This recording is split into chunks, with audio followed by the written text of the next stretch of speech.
Once, coronavirus started, all the gyms shut down. I lost my ability to teach, and I needed a way to make money.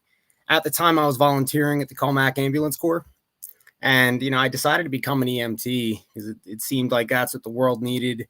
And COVID was just dragging on and on, and I saw no signs of the gyms opening back up, and I made the decision to go to paramedic school. I went and became a paramedic, and after I had graduated from that, I took another step up and went to the University of Maryland and became a critical care paramedic.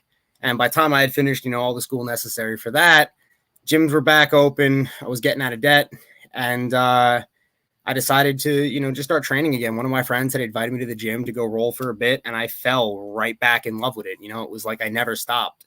And I didn't tell anyone I was fighting, but, after that first day on the mat, I knew it was a matter of time until I found myself making that walk back into the octagon.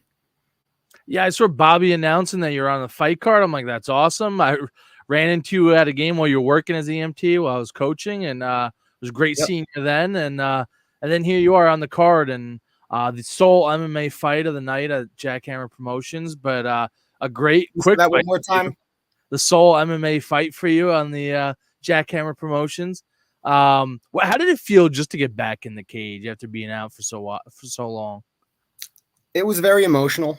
I went through a lot in this fight camp. Just before starting the camp, my father passed away. And as a lot of people who might be watching know, when I first started fighting, I was fighting under the name Sean Larkin. It was my mother's maiden name. The reason why we did that was partly because of privacy. And the other part was just issues I had with my father's family. And, fortunately, before he passed, we were able to make amends. And one of the things he asked when he found that I was training again was if I was going to fight. And I told him it was on my mind. We hadn't made any decisions yet.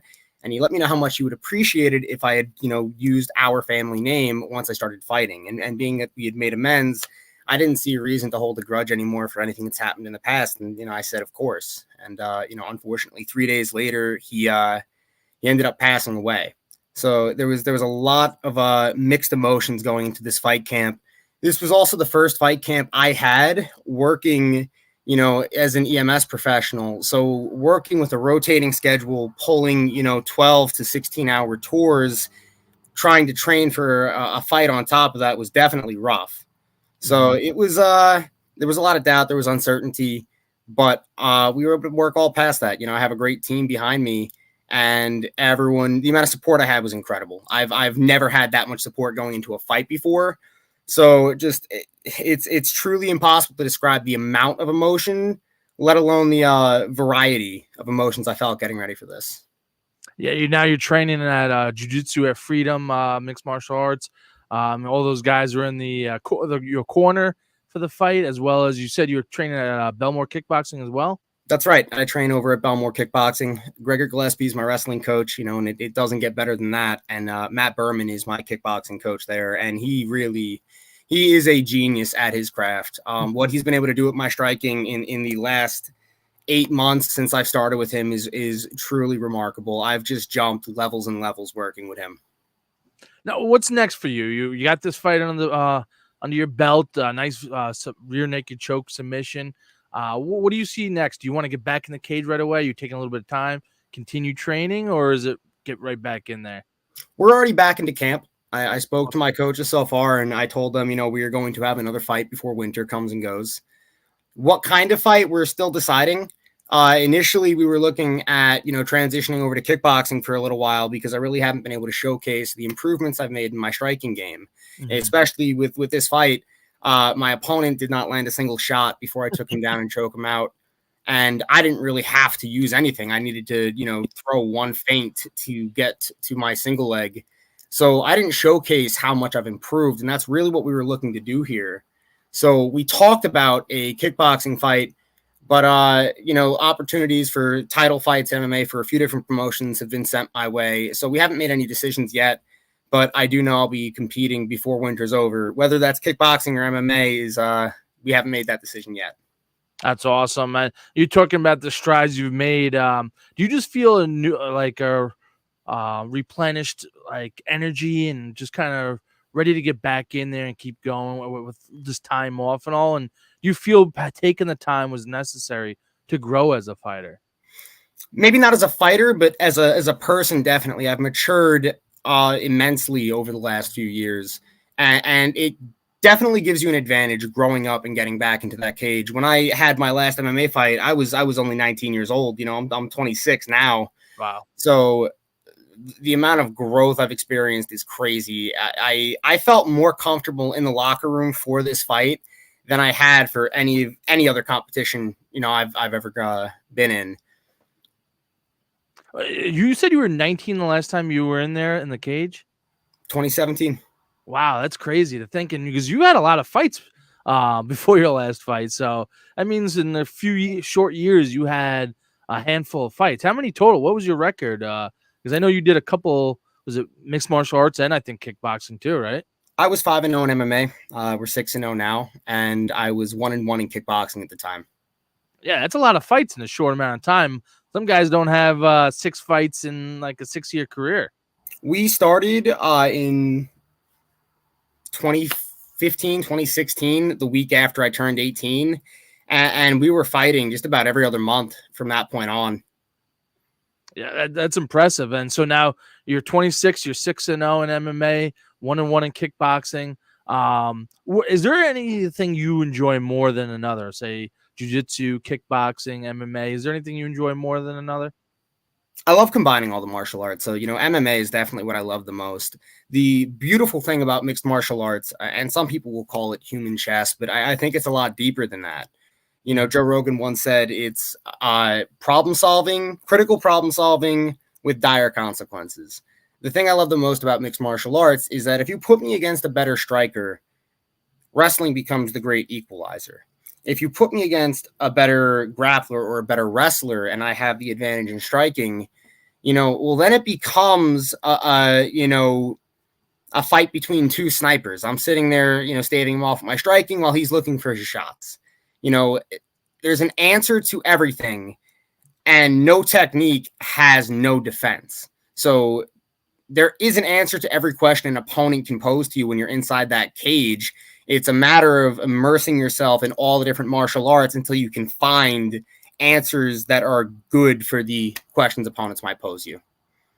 Now you said you're training under Gregor Gillespie and your striking coach. What's something you learned from them in the short amount of time that you kind of stuck with you and you believe helped you inside the cage the other night? As much as I love Matt Berman, my striking coach, we didn't really get to use much striking. The amount of cardio he's helped me develop in the last few months was great. That was always something I was very happy with in my previous fights, was that I always had a incredible gas tank. Going into this fight, we weren't sure, between working a very busy schedule, not being active in 5 years, and fighting at a higher weight class than I had competed at when I was, more active in 2018, 2019. Were definitely some things we were a little concerned about. So it was good to get in there and feel good at the end of, like a high-paced first round. Things I've learned from Gregor, our game plan worked perfectly. What I did to my opponent, Esteban, tons of respect to Esteban, by the way. He's the man. He really is a nice guy. I had a great time talking to him after the fight. He's a true gentleman, and I'm excited to see everything he's going to be doing, in the future. But what Gregor had showed me in the weeks leading up to this fight was exactly what we went and did inside that cage. I talked to one of my good friends, Justin Yodice, about it. Everything we were working on is everything we did inside that cage. The game plan was executed perfectly. That's awesome, and I'm sure that feels great when you're able to get in there and execute it perfectly. Now, talking about moving forward and stuff, where is this the weight class you want to continue fighting at? Do you want to go down? 6 fights in as an amateur, that's a lot as an amateur. Is there a potential, I know probably a couple more before you make that leap to the professional level? I'm sure there's talks about that as well. Yeah, so there's 2 great questions in there. I want to eventually get back to the weight class I originally fought at, 145. We'll see if I can do that. I put on a lot of muscle when I wasn't training for fights, and the time that I have off, all I did was power lift. And the heaviest I got was 210 at like 16% body fat. So bulking up and then shrinking down was a little bit of a challenge. We had about a 12-pound weight cut, and I felt great doing it. The weight cut I had for this fight actually went smoother than any of the weight cuts I had in any of my previous fights. So I got down to about 158. I know I can make 155, no problem. I feel comfortable at either weight class. I feel like I could compete at both of them simultaneously. And as for moving forward, one of the things I talked about with my first coaches, Tom Muller and Tom English, was that we wanted about 10 amateur MMA fights before we decided to take that leap up. The thing is, in the 7 MMA fights I have 5 first-round finishes.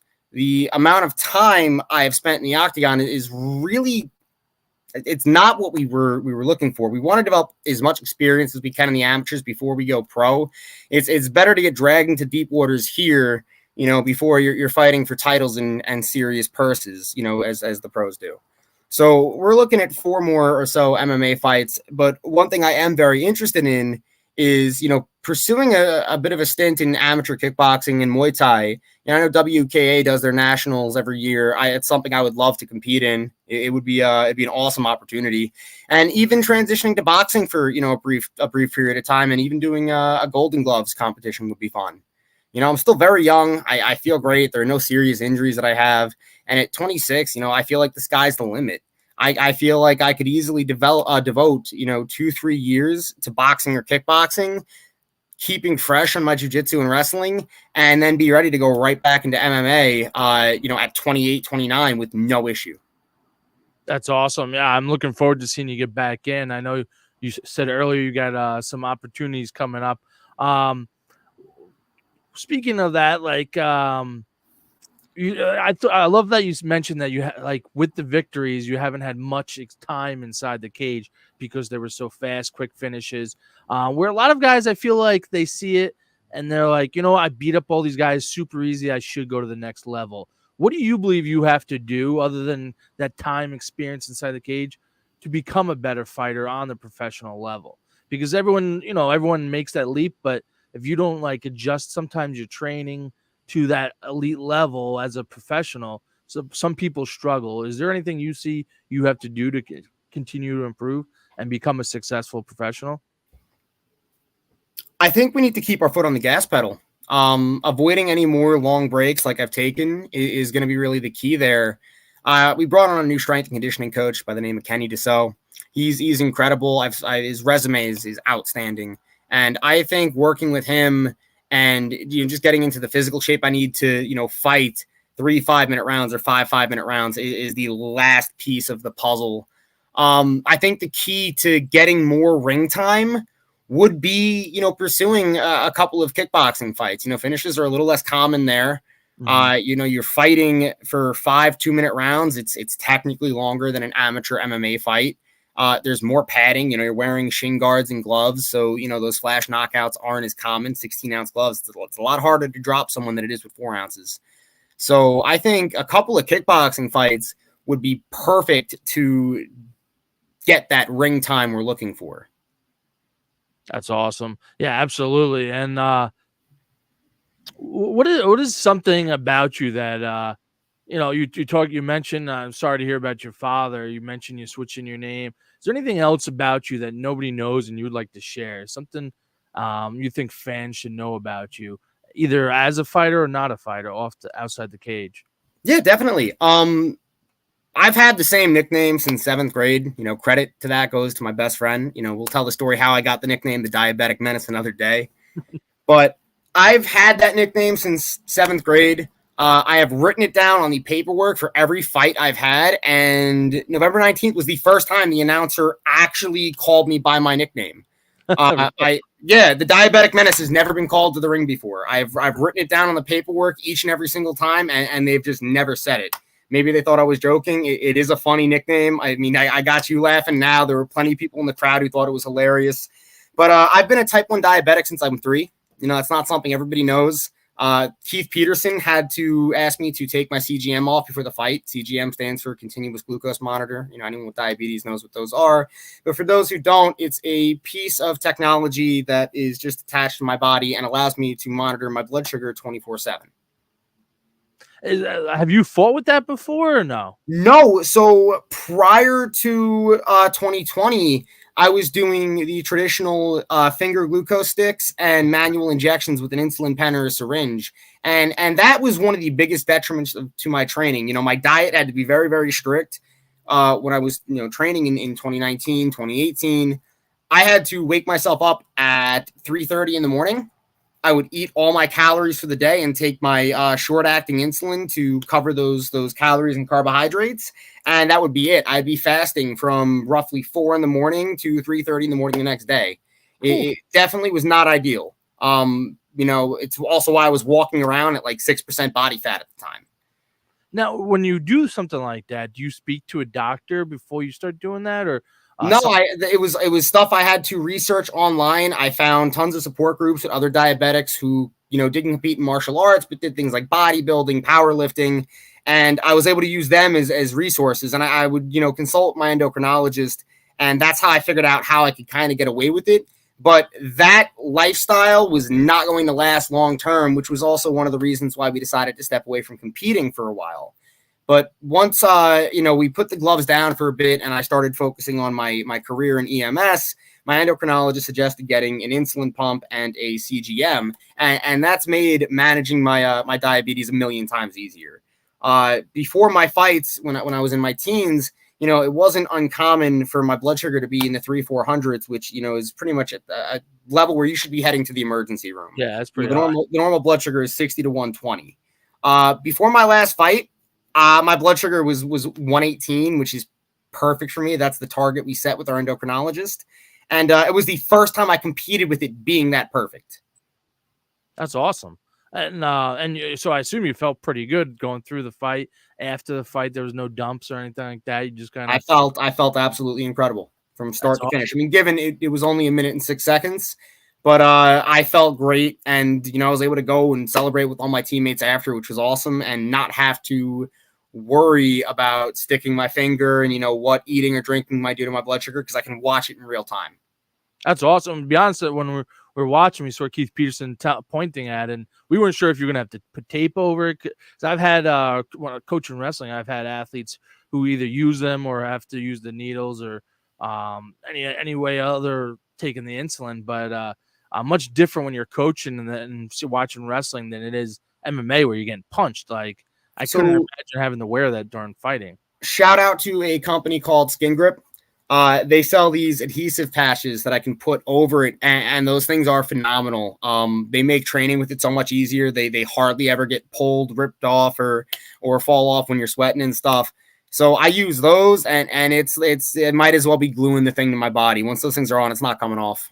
That's awesome. All right, so that makes life a lot easier. So, but that's another challenge that you have to overcome, which is impressive because the everyday athlete that doesn't have to worry about that, wake up at 3 a.m. and intake all your calories and then monitor and fast. That's impressive because that's a lot to do, and then you're working as well. So, I appreciate it. It's not easy. Fortunately, we don't have to wake up at 3 a.m. to eat anymore. The pump makes it, so I can eat throughout the day like a normal human. But, we choose not to look at it that way. I firmly believe that anybody on this planet can accomplish anything they set their mind to if they are willing to work at it. And when it matters to you as much as this sport matters to me, you just don't let things stand in your way. And that's one of the biggest motivators I have as a person, as a fighter. It's to show people, that you can do whatever you set your mind to, specifically diabetics. There's nothing more heartbreaking I see, especially as an EMS professional, when I get called to the scene, of another diabetic who just does not take care of themselves. You see it all the time, and it's truly upsetting. So part of the reason why I fight is to be a role model for that community. That's awesome. That really is. That's pretty cool. And then you said you were in like support groups where you learned how to control it and fast and everything else when you were doing that.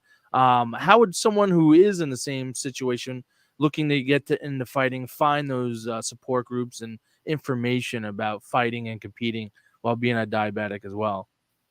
The good thing about the 21st century is that Google is your best friend. This information is all out there on the internet. The major group I used was called Diabetic Muscle and Fitness. I'm not sure if they're still active, but that website was a phenomenal resource. Just learning how to diet with diabetes, learning about the different types of insulin. If you're dedicated enough, you could teach yourself how to manage this disease through that website exclusively. I believe. I don't recommend that. Obviously, anyone with diabetes should be seeing an endocrinologist routinely. You should be seeing a nutritionist. And you just need to keep updated with your healthcare, getting your lab work done every 3 to 6 months, and making sure you know what's going on inside of your body. And then last but not least, eating clean, not going out to eat 2-3 times a week. For my fight, my diet was pretty much chicken, rice, and broccoli for lunch, and for breakfast, I would have a cup of Greek yogurt with some fruit in it. The diet was more than what I needed to get through training, and my A1C, my average blood sugar, was perfect. The entire fight camp. It actually has not been that perfect in years, actually. That's awesome. That's awesome, man. I'm happy for you that worked out so well. And now you're back. You're ready to rock and roll inside the cage, inside the ring. Is there someone you want to fight in the MMA cage / kickboxing ring? Is there anyone you have your eye on? Anyone in particular? No, calling people out has never really been my thing. I've always thought it's kind of corny, when you get these guys who win, and instead of going and celebrating with their teammates, they're sitting there yelling some other dude's name inside the ring. I think it's just cheesy, especially on the amateur level. Listen, there's tons of competition on the amateur level, and I'm not getting, paid the big bucks to do this. So what am I starting beef with some dude who lives fucking 5 towns over from where I am right now to go duke it out in a cage for $200 in ticket commissions? To me, trying to promote fights like that is a little ridiculous. Right now, it's about experience. Who's going to get put in front of me? I want to fight the better guys, on these shows.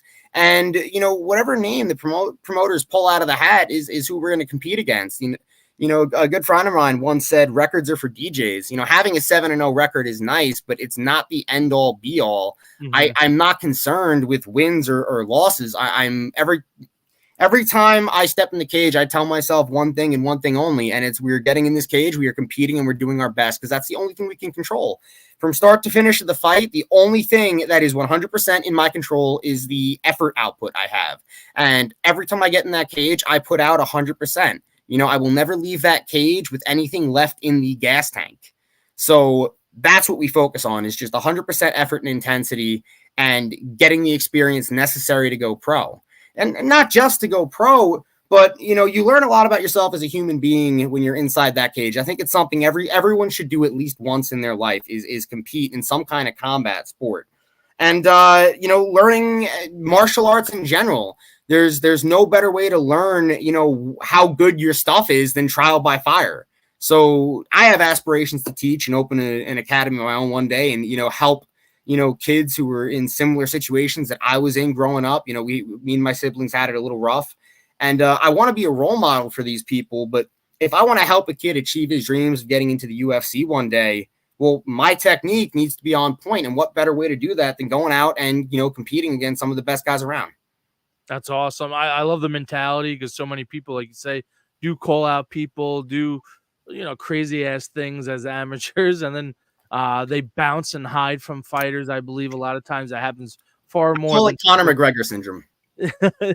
Yeah, a lot of them have it, but they don't back it up, or they're picking and choosing who they're fighting, so it looks like they have a great record. I don't mean to judge. To an extent, I get it. A lot of people are trying to promote themselves, and I'm guilty of this too. Martial arts is how I found my identity. It's how I found who I was, and I went through tons of different phases, experimenting with different types of personalities. And everybody does it. Not everybody admits it, but I got no shame, man. I have no problem admitting it. Some of the shit I did was just straight up goofy growing up. But I get it. Everyone's trying to figure out who they are. And if martial arts is the avenue they take to do it, well, then by all means. If some people choose to kind of follow Conor McGregor's path and imitate his persona and put their spin on it, that's their business. That's never going to be me. But if that's what they're going to do, that's what they're going to do. I recommend just being yourself and